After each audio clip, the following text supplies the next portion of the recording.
The skies burned as alien warships blacked out the sun, and humanity's defenses failed within minutes. Then, one woman launched something no one saw coming, and the invaders' own ships turned against them. But what happened next will shock even those who thought they'd seen everything.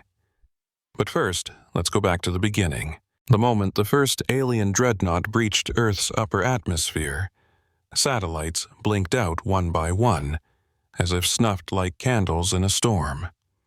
Within minutes, communications relays failed, GPS systems went dark, and global power grids fluctuated under the pulse of a silent, unseen interference.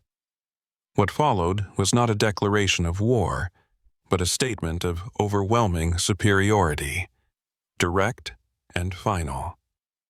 From orbit, the invaders launched kinetic strikes that vaporized military installations before alarms had time to sound.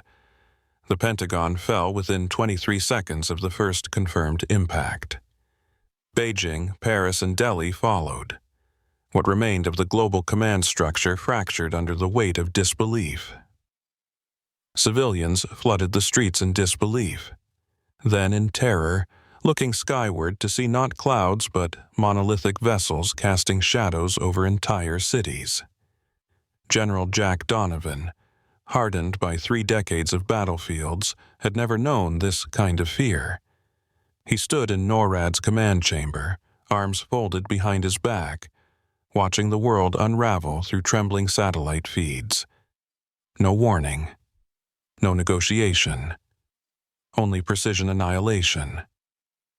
His staff barked protocols, but every response felt like throwing rocks at a hurricane.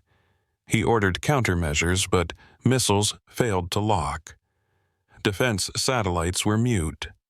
"We're being disarmed before we even fire," he muttered. And while the world panicked, one voice remained silent: Emma Donovan. Far from the noise, in a small underground lab beneath the Colorado Rockies, Emma moved with calm purpose. Her fingers danced across touchscreen interfaces, running simulations she had refined in isolation over the last 7 years. She didn't flinch at the news feeds, didn't cry as cities burned. She had seen this coming, not exactly, but close enough to know the math wasn't on humanity's side. Her plan, dismissed as theoretical noise by generals and bureaucrats alike, had not been born from arrogance but from necessity. She had grown up under the long shadow of her father's certainty, of his belief that every problem could be solved with firepower and command chains. Emma had chosen another path, one of silent observation, forbidden research, and unbreakable belief in the power of asymmetric logic. Where her father trusted strength, she trusted leverage. Now, the leverage was ready. The last diagnostic on her prototype completed with a soft chime. Emma didn't smile. There was no room for celebration, only resolve. If she failed, there would be no second chance. But if she succeeded, she wouldn't just prove her father wrong. She might save the human race. Deep beneath the shattered crust of Colorado, in a fortified lab shielded from electromagnetic pulses and orbital scans, Emma Donovan moved with the precision of someone who had already accepted she might die. The Nexus core, suspended in a lattice of reinforced diamond filaments, pulsed faintly. A metallic heart, still unsure whether to beat for life or detonate in vain. Cables sprawled across the floor like veins, some still unfinished, others bleeding sparks from last-minute reroutes. The world outside had narrowed to variables, voltage fluctuations, and adaptive logic trees. She hadn't seen sunlight in 3 days. Time had ceased to be a human rhythm. Now it was a countdown to collapse. The Nexus was never supposed to be deployed like this. Unfinished, untested, incomplete. It had been conceived not as a bomb, not even as a weapon, but as an interpreter. An interface meant to mirror, then scramble, the lattice logic of the invaders' command systems. Alien tech, Emma had long believed, was not indestructible. It was simply unfamiliar, and anything unfamiliar could be decoded, bent, broken, if one dared to think differently. But it was arrogance, maybe, to think she could do it alone. For all her brilliance, the Nexus had begun to fragment under its own complexity. The core was overheating. The pattern recognition matrix had started generating recursive loops instead of output. The alien signal was evolving faster than she could map it. She'd glimpsed a warning buried deep in the code. A counter-adaptive firewall that didn't just resist interference, it retaliated. And still, no help came. The generals were too busy watching the skies collapse. The engineers she might have trusted were dead or scattered. Even her father, now reluctantly offering resources through encrypted channels, refused to speak to her directly. What passed for trust between them was transactional. And yet the absence of his voice felt heavier than his criticism ever had. Emma leaned over the console, her jaw clenched. Her hands trembled, not from fear, but from exhaustion and rage. Rage at a world that had demanded salvation, yet discarded its savior when she didn't fit their mold. They wanted guns, she built mirrors. They wanted missiles, she gave them language. Now Earth teetered on the edge, and the Nexus was the only hope left. She had minutes to decide, trigger the imperfect system, or step back and let extinction run its course. She didn't hesitate. She returned to the keyboard, eyes burning, pulse steady. This wasn't just about saving humanity. This was about proving that intelligence, not violence, was the sharpest blade in the war for survival. The Nexus hummed like an awakening beast, its pulse now reverberating through the very fabric of Earth's shattered sky. Emma's breath caught in her throat as the alien armada began to flicker in midair, disorienting flashes rippling through the invaders' ships. A low thrum of static followed, almost like a growl of warning, as if the alien machines themselves were trying to regain control, but it was too late. Her invention had hijacked their command systems, had turned their advanced technology against them. Emma watched in disbelief as entire fleets began to stagger, their once pristine formations dissolving into chaos. Alien ships, as enormous as city blocks, jerked and swerved through the atmosphere like wounded prey. The invaders' coordinated assault faltered, their weapon systems misfiring, their shields wavering. But Emma's triumph was brief. The moment of victory tasted bitter. She had only disrupted them, not destroyed them. The Nexus had given humanity a fighting chance, but it was still just a chance. The alien forces, resourceful as they were, would adapt. She was already moving, fingers flying across the interface. This was no longer a game of just survival. It was a war for the future. With her father's voice crackling over a secured channel, Emma barked orders to the remaining military forces. General Donovan, who had once doubted her methods, now stood at her side, his voice hoarse with the urgency of their final play. "Target the Central Command ship," Emma commanded, her voice steady despite the pressure of the seconds ticking away. "We cripple them here now. Everything depends on this." Donovan's voice was strained but resolute. "Coordinates locked, Emma. We've got your back." The first wave of fighters, commandeered by the best pilots Earth had left, shot through the sky with precision, guided by the interference Emma's device had sparked. The alien ships, caught in disarray, were slow to react, too late to realign their countermeasures.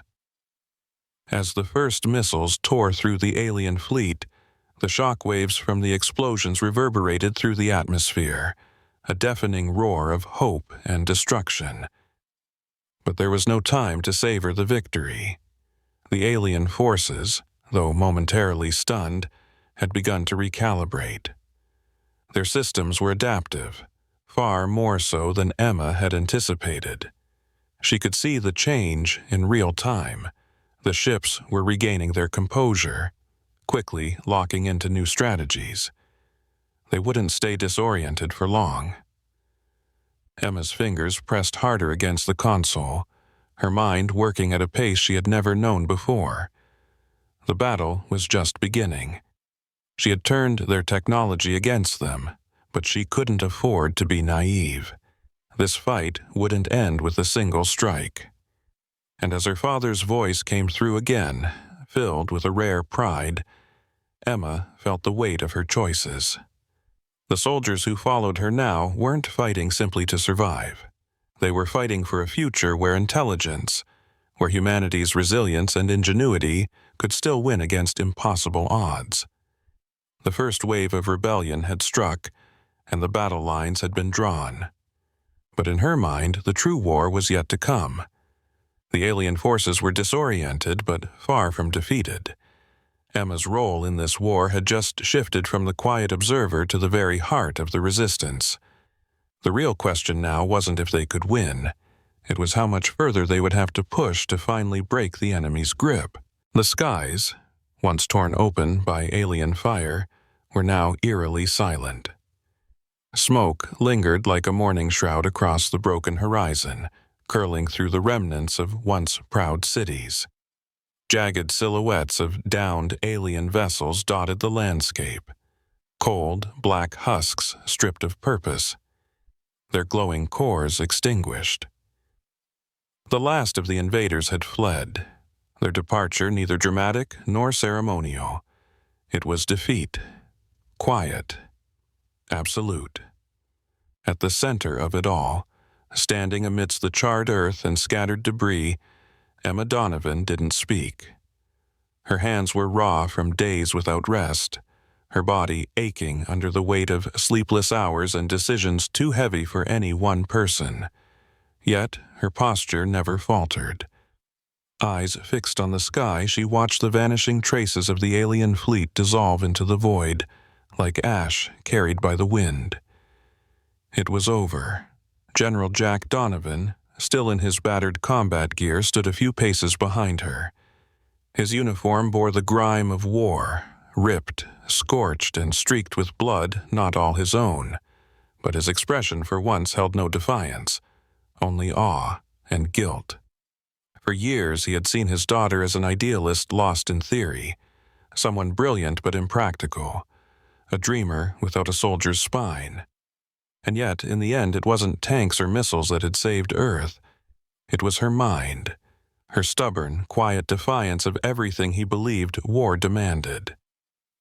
Jack stepped closer, each footfall hesitant. The words he needed didn't come easily, not after years of distance. "Emma," he said softly, voice coarse with fatigue and something deeper, harder. "You did it." She turned her head slightly, offering no smile, just a nod, exhaustion etched into every line of her face. "We did it," she corrected, though they both knew the truth. Without her, there would be no we, no victory, no Earth left to speak of. Around them, relief and grief blended in the eyes of soldiers and survivors. Some wept openly. Others stood in silence, staring up at the fractured clouds with hollow gratitude. The cost had been staggering. Millions lost, cities leveled. But beneath the wreckage, a new world stirred. Emma had shattered more than an enemy fleet. She had dismantled a paradigm, the idea that might alone was the measure of strength. The Nexus would become legend, but more than that, so would she. Not as a war hero in armor, but as a symbol that humanity's salvation had come not from brute force, but from resolve, insight, and the refusal to accept a future dictated by fear. The war had ended. The rebuilding would take lifetimes. But in that quiet, smoke-laced dawn, the earth breathed again. And Emma Donovan stood not as a soldier, but as a beginning.